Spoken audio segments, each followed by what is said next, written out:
Amar game చూస్తున్నారు కదా, Amar aggressiveness చూస్తున్నారు. అంటే ఒక్కొక్కసారి మీరు అన్నట్టే కంట్రోల్ కూడా లాస్ట్ అయిపోతున్నాడు, ఏం మాట్లాడుతున్నాడు తెలియట్లా, ఏం చేయట్లేదు తెలియట్లా.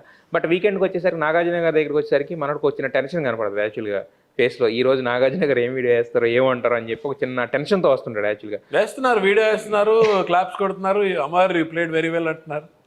అంటే అది ఉంది ఇది ఉంది, రెండు ఉన్నాయి కదా యాక్చువల్గా. సో రెండు ఉన్నాయి కదా సార్, అది తిట్టిన రోజులు ఉన్నాయి, పొగిన రోజులు ఉన్నాయి. మొన్న కూడా వేశారు కదా, కన్ఫెషన్ రూమ్లోకి పిలిచి మళ్ళీ ప్రియాంకని పిలిచి మరీ చెప్పించారు కదా తప్పు నువ్వు చేసిందని చెప్పి. నాగార్జున గారికి ఏంటంటే ఎవ్రీ ఎపిసోడ్ చూడడం అనేది కుదరదు. It is practically not possible.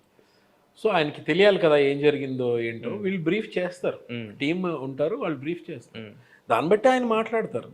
అంతే కదా, ఇంపార్టెంట్ వీడియోస్ చూస్తారు అంతే. ఇప్పుడు ఆయన మాట్లాడింది ఏది, ఆయన మాట్లాడారని తప్పు. మొన్న ఎపిసోడ్కి ఆయన కూడా ట్రోల్ చేసేసారు నాగార్జున గారిని. శివాజీ తోటి అయిన డిస్కషన్లో నాగార్జున గారిని కూడా ట్రోల్ చేశారు. బికాస్ అపాలజీ ఇద్దరిని చెప్పమన్నారు, అమర్ని ఎందుకు చెప్పమనలేదు అన్న దీంతో. బికాస్ అమర్ది ఫాల్ట్ ఉంది కదా, అవును కొరికింది, అది కూడా చెప్పమనలేదు కదా.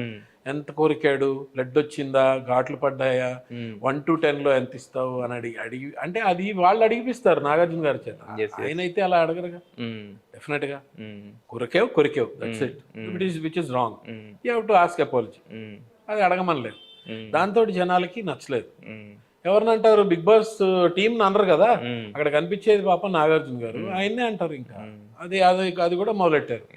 ఇన్ని వారాలు ఇంత అద్భుతంగా చేసుకుంటూ వచ్చి చివరికి అక్కడ అంత మాట్లాడాల్సిన అవసరం ఆయనకి లేదు.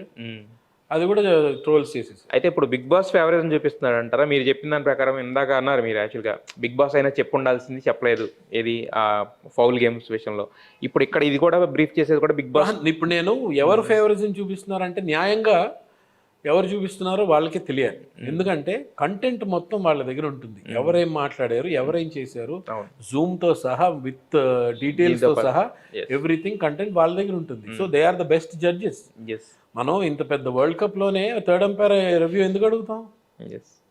ఇప్పుడు అంపైర్ ఒకవేళ అవుట్ ఇచ్చేసినా సరే మనం బీఆర్ ఎందుకు అడుగుతాం? 1% ఛాన్స్ కూడా వెళ్ళకూడదని చెప్పేసి. అంతే కదా, బెస్ట్ జడ్జ్ అది ఎవరు, వాళ్ళు కదా జడ్జ్ చేయాలి. So who is showing favouritism here అనేది పీపుల్ హ్యావ్ టు డిసైడ్.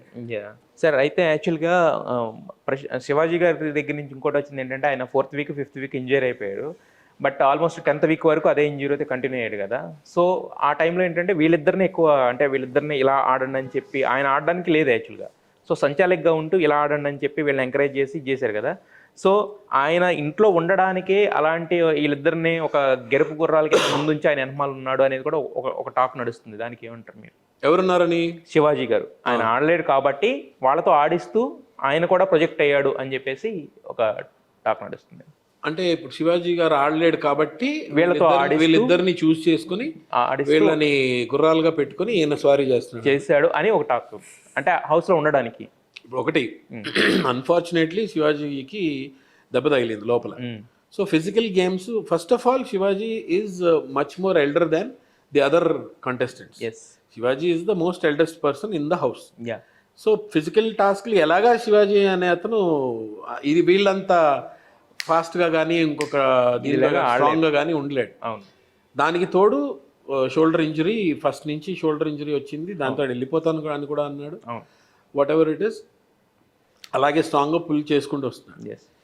ఈ లోపలికి వెళ్ళిన ప్రతి వాళ్ళకి కప్పు కొట్టుకుని రావాలనే ఉంటుంది తప్ప వీళ్ళిద్దరు కప్పు కొడతారు నేను వెనకుండి కప్పు కొట్టిస్తా అని ఎవరికి ఉండదు.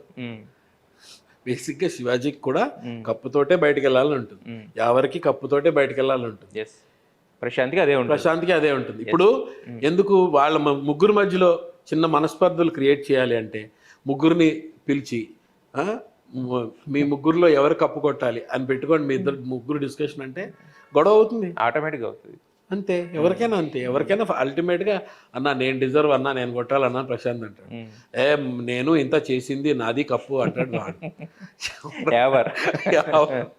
అరే తప్పురా, నేను కదరా చెప్పాను మీ అందరికీ, నేను ఇది చేయకపోతే మీరు ఎలా వస్తారా, నాకు కదరా కప్పు రావాలి ఈయనంటాడు. సో ముగ్గురు అల్టిమేట్లీ ఇది ఏంటంటే అందరికీ కప్పు కొట్టుకొని రావాలనే ఉంటుంది.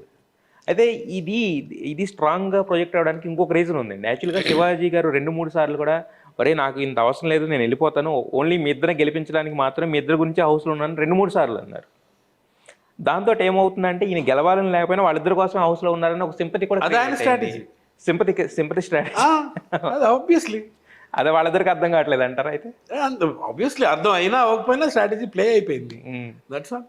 నాకు అవసరం లేదురా, నాకు ఎందుకురా, మీరు గెలవండిరా, ఇదే కాన్సెప్ట్. అదే అన్న, ఆయన 2-3 సార్లు అన్నాడు, అరే నేను మామూలుగా అయితే నేను వెళ్ళిపోవాలి, నేను మనస్ఫూర్తిగా చెప్తున్నాను, మీ ఇద్దరు కోసమే, మీ ఇద్దరిని గెలిపించడానికి ఉన్నానని మాట్లాడుతున్నాడు ఆయన. లేదు అంటే వాళ్ళిద్దరి కోసం ఉన్నాను అని అన్నాడు, కానీ జెన్యున్ గా వాళ్ళిద్దరి కోసం ఉండుండొచ్చు, మేబీ ఉండుండొచ్చు, కానీ అది ఆయన పని కాదు కదా. ఎస్ ఎస్, ఆయన, it is not his job. Yes yes. వీళ్ళిద్దరు పైకి వచ్చేలా చూడాలి, వీళ్ళు ఎదిగేలా చూడాలి, వీళ్ళు గెలిచేలా చూడాలి అనుకునేది శివాజీ జాబ్ కాదు అక్కడ. అవును, ఆయన మాట వరుసకు అని ఉండొచ్చు, బికాజ్ ఒక కంటెంట్ ఇవ్వాలి శివాజీకి, ఒక మెసేజ్ పంపించాలని పంపించేశాడు, which may be true or may not be true, whatever ఆయన మైండ్ లో ఏముంది అనేది అది స్ట్రాటజికల్ ప్లాన్. అంటే మొన్న నాగార్జున గారు కూడా అన్నారు, నువ్వు చెప్తూ బ్రతికించి అన్నావు కదా, అదే కదా నీ ఫిలాసఫీ అని చెప్పి నాగార్జున గారు మళ్ళీ నెక్స్ట్ డే అన్నారు యాక్చువల్గా. సో దానికి దీనికి ఇంటర్లింక్ చేసి చూస్తే మైట్ బి స్ట్రాటజీ అయ్యింది.